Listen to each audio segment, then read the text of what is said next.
আরে এই তো পটো ভাই, তোমার বাড়িতে যাচ্ছিলাম। ভালোই হলো, দেখা হয়ে গেল। ও গোপাল দাদা, বলো বলো। কাল বাদে পরশু তো বাংলা নববর্ষ। তা রাজবাড়ির জন্য লক্ষ্মী গণেশ প্রতিমার প্রস্তুতি কত দূর? হয়ে গেছে তো, এখন একটু শেষ বেলায় চুলির টান দিচ্ছি। আমি আগামীকালই রাজবাড়িতে মূর্তি দুটো পৌঁছে দেব। ব্যাস, চিন্তা মুক্ত হলাম।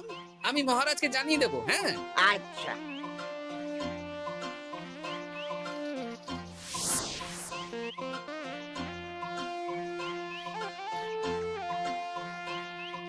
পুটির বাবা, তোমাকে সকাল সকাল যে কাজটা করতে বলেছিলাম সেটা করেছে তো?